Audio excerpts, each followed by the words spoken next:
Hello students, तो स्वागत आप सभी का आपके पसंदीदा आपके अपने यूट्यूब चैनल हिमाचल एग्ज़ाम में। तो हम डिस्कस कर रहे हैं एसपी जेबीटी टेट 2026 जो एग्ज़ाम होने वाला है आपका जून एंड जुलाई में। तो आज के इस वीडियो में हम डिस्कस करेंगे सामान्य हिंदी। तो सामान्य हिंदी में हमारा पहला टॉपिक रहेगा समास। तो डियर स्टूडेंट्स, ये प्यार वाली क्लास है, प्यार मोहब्बत वाली क्लास है। तो आपको जो है प्यार मोहब्बत दिखाना है, वीडियो को ज़्यादा से शेयर करना है। तो एचपी जीबीटी टेट का जो एग्ज़ाम है वो होना है आपका जून एंड जुलाई में। तो आपकी दिल्ली अभी बहुत दूर है, तो हमें क्या करना है, प्रत्येक टॉपिक को बड़े बारीकी से पढ़ना है। हर मोड़ पे जो है हमें ब्रेक मार के पढ़ना है। तो अभी जो है हम बड़े प्यार से पढ़ेंगे, प्यार मोहब्बत से पढ़ेंगे।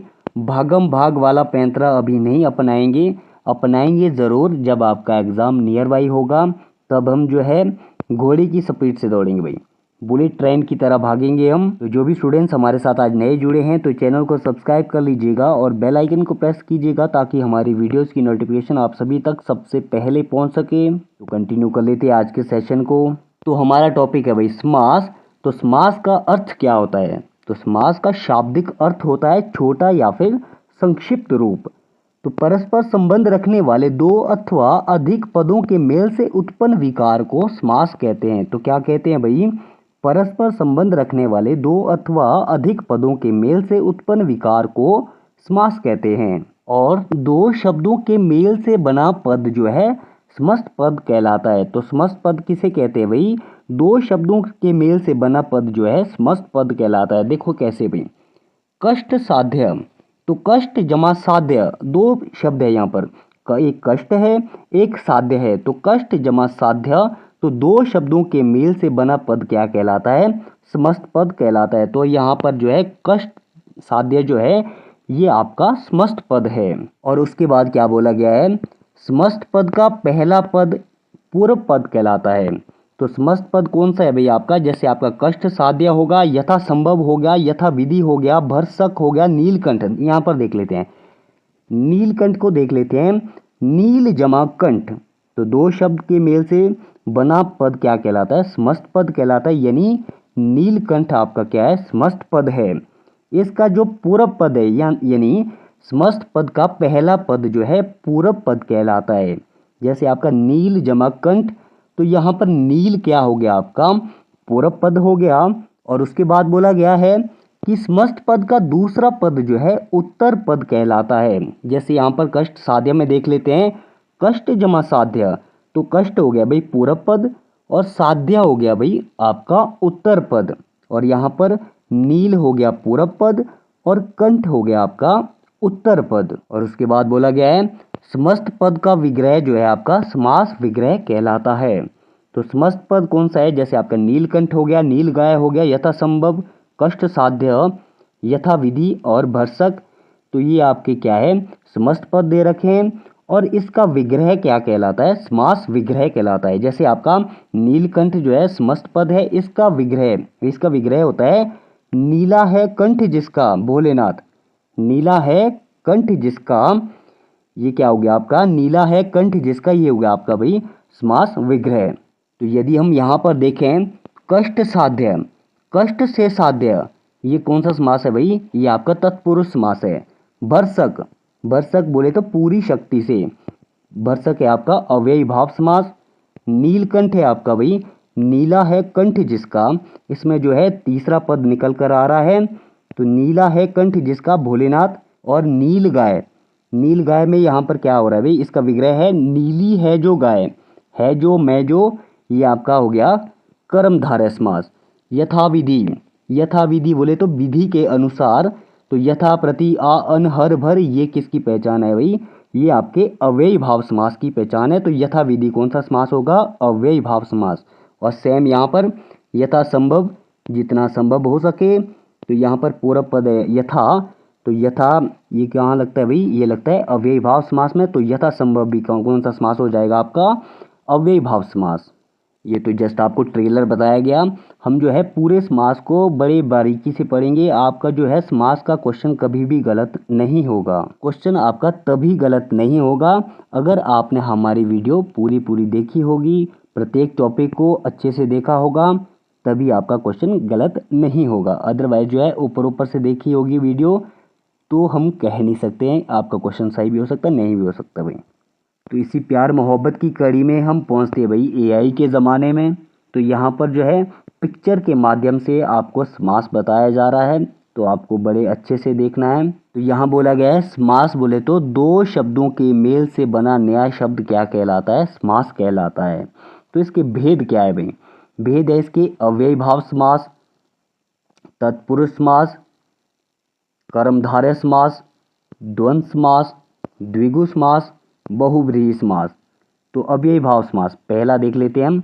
अव्ययी भाव समास में जैसे आपका यथाशक्ति हो गया, आजीवन हो गया, प्रतिदिन हो गया। मैंने पहले कहा था अव्ययी भाव समास की पहचान क्या है? जिसके पूर्व पद में क्या क्या आता है आपका? यथा, प्रति, आ, अन, हर, भर, ये सब आते हैं, तो वो कौन सा समास हो जाता है? आपका अव्ययी भाव समास हो जाता है। उसके बाद देख लेते हैं भाई तत्पुरुष समास। तो तत्पुरुष समास भी बहुत प्यारा समास है। आपने कारक पढ़े होंगे, तो अगर कारक पढ़े हैं तब भी अच्छी बात, नहीं पढ़े हैं तो कोई बात नहीं, हम कारक को भी डिस्कस कर लेंगे। तो तत्पुरुष समास के भाई अपने फैमिली मेंबर है। जैसे कर्ता ने कर्म को करण से के द्वारा संप्रदान के लिए संबंध काके की अपदान से जुदाई अधिकरण में पर। तो ये सभी जो है तत्पुरुष समास के फैमिली मेंबर है। और उसके बाद जो है कर्मधारय समास देखते हैं भाई। कर्मधारय समास कमल नयन, कमल के समान नयन, चंद्रमुख, चंद्र के समान मुख, नीलकंठ, नीला है जो कंठ, लाल मिर्च, लाल है जो मिर्च। अब देखो नीलकंठ, नीलकंठ जो आपका बहुव्रीहि समास भी है और कर्मधारय समास भी है। उसके बाद है भाई द्वंद्व समास। तो द्वंद्व समास बोले तो द्वंद्व युद्ध। तो द्वंद्व युद्ध का नाम आपने सुना होगा। तो द्वंद्व युद्ध देखते हैं किस किस के बीच होता है। तो पहला द्वंद्व युद्ध भाई यहाँ पर माता पिता के बीच हो गया। उसके बाद जो है पाप पुण्य, सुख दुख, ऊंच नीच, अमीरी गरीबी, ये सभी जो है आपका द्वंद्व समास के उदाहरण है। और उसके बाद आपका आता है द्विगु समास। द्विगु बोले तो गिनती से संबंध है, संख्यावाचक शब्द है ये द्विगु।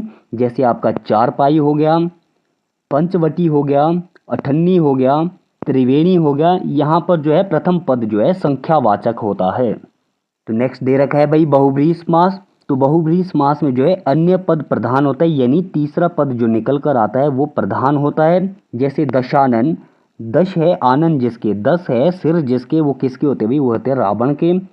पीताम्बर, पीले है अंबर जिसके, तो पीले अंबर होते भाई विष्णु के। लंबोदर, लंबा है उदर जिसका, लंबा उदर किसका है भाई? गणेश का। नीलकंठ, नीला है जो नीला है कंठ जिसका, सॉरी नीला है कंठ जिसका, तो है भोलेनाथ। तो आशा करता हूँ इस पिक्चर के माध्यम से आपके दिमाग की बत्ती तो जल गई होगी। अगर नहीं जली है तो मेंटोस खा लीजिएगा, तो मेंटोस से आपके दिमाग की बत्ती ज़रूर जल जाएगी। तो अगर किसी को जो है पिक्चर के माध्यम से समझ नहीं आया होगा तो यहाँ पर देख लेते हैं। हिंदी व्याकरण में समास के मुख्य रूप से जो है 6 प्रकार होते हैं। पदों की प्रधानता और उनके बीच के संबंध के आधार पर इन्हें वर्गीकृत किया गया है। जो पहला समास है अव्ययी भाव समास, इसमें जो है पहला पद प्रधान और अव्यय होता है, जैसे प्रतिदिन। नेक्स्ट है तत्पुरुष समास। तो तत्पुरुष समास में जो है दूसरा पद प्रधान होता है और कारक चिन्हों का लोप होता है, जैसे राजकुमार, राजा का कुमार। तो अगला है कर्मधारय समास। तो कर्मधारय समास में क्या होता है भाई? पहला पद जो है दूसरे पद की विशेषता बताता है, जैसे नील कमल, नीला है जो कमल। अगला है द्विगु समास। तो द्विगु समास में मैंने आपको पहले बताया है कि इसमें जो है पहला पद जो है संख्यावाचक होता है, जैसे चौराहा, चार राहों का समूह। अगला है द्वंद्व समास। तो द्वंद्व समास में भाई द्वंद्व युद्ध होगा, जैसे दोनों पद जो है समान रूप से प्रधान होते हैं, जैसे माता पिता, माता और पिता। अगला है बहुव्रीहि समास। तो इसमें जो है कोई तीसरा पद प्रधान होता है, जैसे दो शब्दों के मेल से जो है कोई तीसरा पद प्रधान हो जाता है। तीसरा पद बोले तो जैसे दशानन, दश है आनंद जिसके, 10 सिर वाला कौन होता है भाई? रावण। तो यहाँ पर रावण जो है तीसरा पद है, तो रावण यहाँ पर प्रधान हो गया। तो ये कौन सा समास हो गया? बहुव्रीहि समास हो गया भाई। तो आज के सेशन में इतना ही करते हैं। आशा करता हूँ आप सभी को आज का सेशन पसंद आया होगा। तो आप लोग घबराइएगा मत, मैं कहीं नहीं जा रहा हूँ, सिर्फ आज के लिए ही बस कर रहा हूँ। कल के बाद जो है हम जो है रेगुलर मिलेंगे। अब अगर आपको वीडियो अच्छा लगा होगा तो लाइक शेयर सब्सक्राइब कीजिए हिमाचल एग्ज़ाम यूट्यूब चैनल को, और वीडियो को जो है ज़्यादा से ज़्यादा शेयर कीजिएगा और हमारी इस हिमाचल एग्ज़ाम फैमिली को और बड़ा करने में मदद कीजिएगा। तो बहुत जल्द मिलते हैं नेक्स्ट सेशन में।